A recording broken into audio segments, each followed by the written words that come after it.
Hi, welcome to this week's Filmmaker to Filmmaker. We'll see how this goes because obviously this is Christmas Eve, so my son, my 6-year-old son, has the day off school. He's on holidays, obviously, and he's upstairs making all kinds of noise. He's like super excited for Christmas, but he's playing soldier games. I don't know. He's playing big battles, pirates and animals, and everything's out on the floor. I think he'll stay up there, but he might come down. So if we get interrupted by a 6-year-old boy, you've been pre-warned. The question that I wanted to do today is about actors. And I did something that I've never done before. You guys chose the question because earlier this week I just went on to Instagram stories and said, I had 2 questions that I was like debating, should I do this one or this one? And I said, which would you like? And you guys chose the one about working with actors rather than script. Unfortunately, I couldn't get more specific about, maybe one day I'll figure out the polling and how you actually can ask a full question like, do you want this question or do you want that? Instead it was just like, do you want a question about scripts or do you want a question about working with actors? But people chose working with actors. So that's what we're going to talk about. The question that got sent to me was from a filmmaker who said they made a short film and acting was the weakest part of it, they felt afterwards, and it kind of let it down. They're making another short film soon in the new year, but they're worried about the acting and how to deal with actors. Because they feel they didn't do that great the first time. So let's talk about acting and how to get good acting from your actors. The first thing to think about really is, what do we mean when we say bad acting and what do we mean when we say good acting? And to me, bad acting is basically when we don't believe it. What is bad acting? Bad acting is when we don't believe it. And why don't we believe it? Usually for me, it's because it's very literal and on the nose, right? So bad acting to me is typically if somebody just says something and they mean it and there's nothing else going on and it doesn't feel authentic, right? It doesn't feel earned, it doesn't feel real, right? Good acting is usually when there's subtext, when there's layers of meaning going on, when an actor is they're doing their thing, but there's other things going on, and that's what's engaging and it feels real, you know? So as a director, you have to just hone your ability to be able to differentiate when something is good and believable and when it's not. Somebody just wrote, to me, bad acting is also when it's too much indicating. I totally agree. Because that's, again, just fake. Because in real life, we're not indicating anything, right? We're just being. We're just being. And often we're actually trying to hide what we're feeling as opposed to show what we're feeling, which is kind of another thing, because bad acting is often they're showing what they're feeling. They're really feeling the feeling. But in life, we're often actually really hiding what we're feeling as opposed to showing it. So it is really worth honing in for you what is the difference. As a director, you have to sort of sharpen that tool and that ability. And I often say that being a good director, or being a director period, is just about being a bullshit detector. When you're on set, that's your job, right? To detect bullshit. And when you detect it, you have to iron it out. You have to get rid of it because it will, people will see it. And in a sense, I go, when you're on set, you're the only person doing that job, right? Everybody else has got other things. Yeah, and somebody said, yeah, exactly, people trying to hide crying. Exactly. And so this is it. Acting, when we're in real life, we're often hiding our feelings. We're not showing them, And so it's looking for the way of finding actors who can convey those kinds of layers of meaning. But to go back to this idea of being on set, right? Everybody's got their job. The camera, your DP and the camera department are making sure everything's in focus, that it's well composed, that it's framed, that it looks fantastic. Your makeup person is looking at the monitor to make sure there's no shiny spots or, and the makeup looks fantastic, and that the hairdresser's looking to make sure there's no flyaway hairs. I need someone like that in real life to help me just every minute. So everybody's got their job. But there's only one person who's looking at the acting and making sure that the acting feels believable, that it's real, that it's truthful, and that is you, the director. So if you're the director, that is what you should be looking at, period. Okay? Don't worry about the other stuff because everyone else will be looking after that. Absolutely make sure the frame looks fantastic in the monitor before the shot is taken. But after that, your job is to be the bullshit detector. I swear this is true. Now, obviously, good acting is so important because if you don't have it in a film, you don't have a good film, period. Right? It's really interesting to me. The other things you can get away with in a way. Actually, your film could be kind of badly shot and it could still be a good movie. That's a weird thing to think about, but it's true. We can all think of movies that we've loved that weren't actually shot that well, you know? And the same is true for the like lighting, for sound, for music, for every aspect of your movie. But the one thing that you cannot fail on is acting. Because if the acting is not good, if we don't believe it, then you do not have a movie, right? So, I mean, it is like the number one thing you should concern yourself with in many ways. How do we ensure we get good acting? That's the next question, right? Like, so once you as a director sort of like discern for yourself and really think about what is good acting and how to like be aware if it's happening in front of you and how to be aware if it's not. So how do we ensure we get it? The first thing is casting. Okay, and it's really important to cast well. And if you cast the right actors, it's going to be easy to get good performances. And if you don't cast the right actors, it's going to be hard, right? So it starts with the casting, and you can't take too long really to do the casting and to get the right people. Because if you get the right people, your work is very simple. You can really sort of stand back and let them get on with it. And it's truthful and real and it's amazing. So take your time with casting, and in the casting process, make sure that you get someone in front of the camera as well. Choose 2 scenes that have very different feelings for that character, if it's a main character, and film them both. And make sure you watch them and that you're happy with it. Don't just be in the room to see it. Make sure you watch it on film and that you're happy with what you see on the film. The second thing is rehearsal. So there's a question coming in, and I'm going to respond to that in a minute about some of your favorite actors and actresses whose performances are masterful. So many. We'll dig into that in a minute. So how do we ensure we get good acting? The second thing is rehearsal. And I just go, if you are serious about wanting to create great performances in your movies, you make sure that the actors commit to a period of rehearsal before you start filming your movie. And by rehearsal, I don't necessarily mean that you're just like running lines. I don't think that's necessarily helpful, but that you go through the whole script with them scene by scene after they've been cast, line by line, you know, and get them to question everything during that process. Get them to ask you every question that might come up for them. And during that process, you'll learn so much about how they tick and how you can talk to them.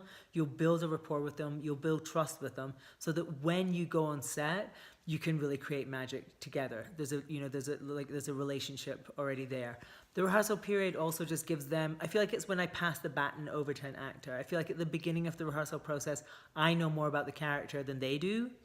But after the rehearsal period, they know more about the character. They can tell me what the character would do. And I love that.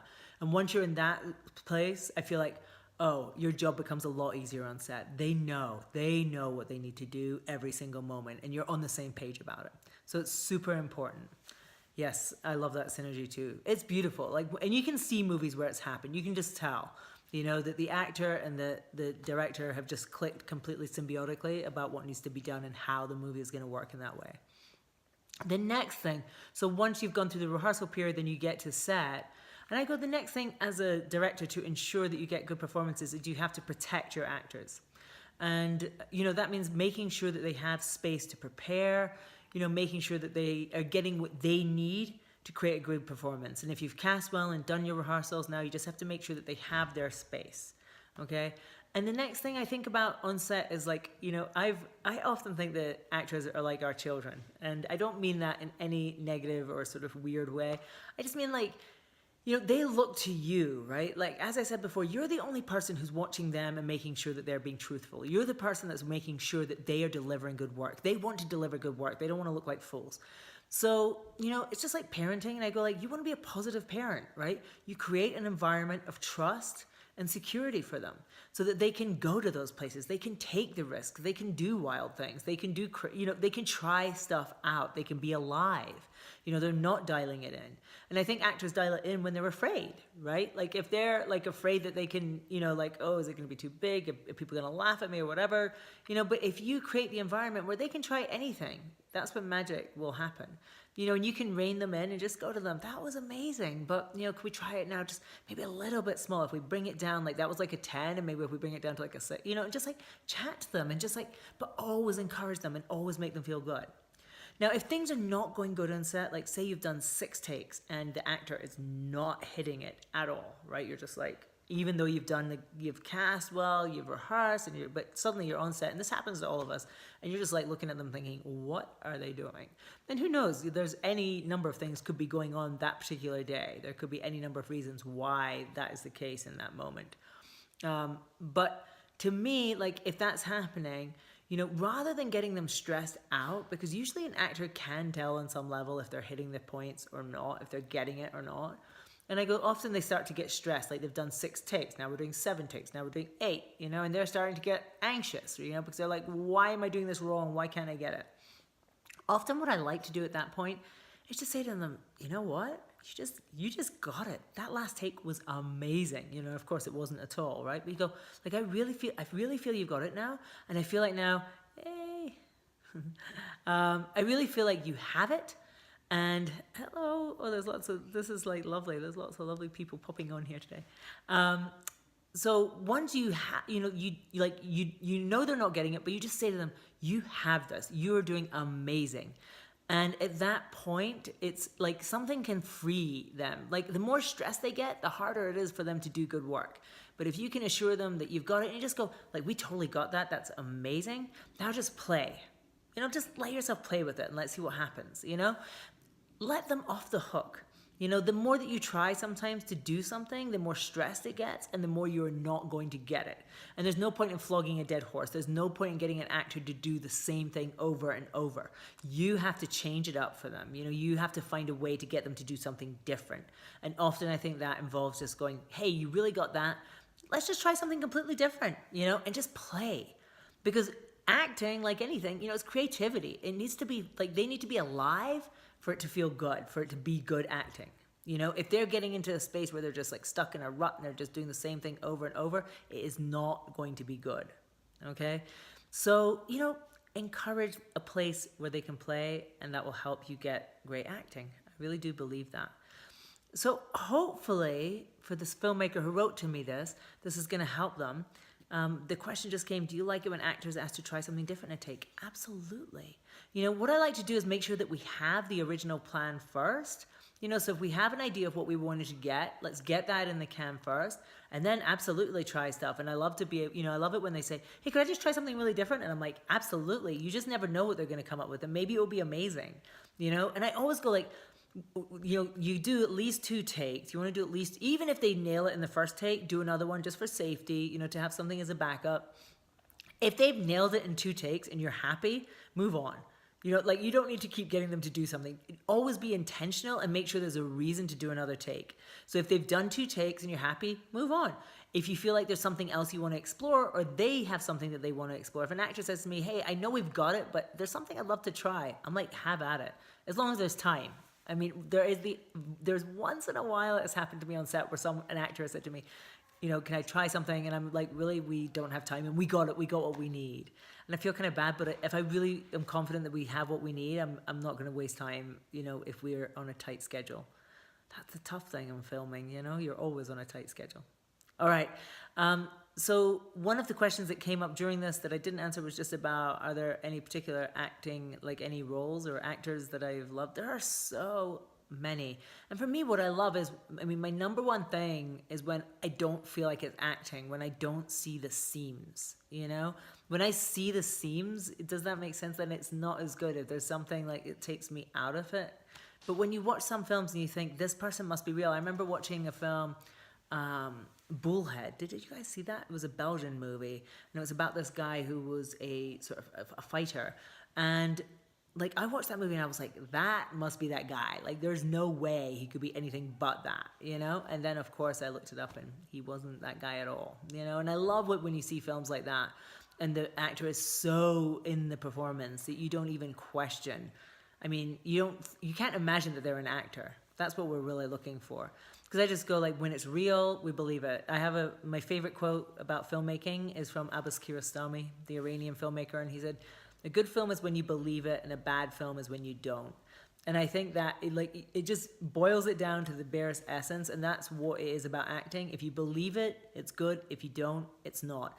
And actually sometimes I feel like on set, if you just listen to the actors, just close your eyes. Does it sound like real life? If it sounds real, and sometimes you have that amazing experience where you're like, why are the actors just talking? And then you suddenly go, oh, they're not just talking. They're actually saying the lines. This is like the Nirvana moment on set, right? You're like, oh my God, they're saying their lines. And I just thought they were speaking, you know, because they just sound so natural. It feels so real. That is what you're looking for, you know? So always just ask yourself, do I believe them? If you believe them, it's going good.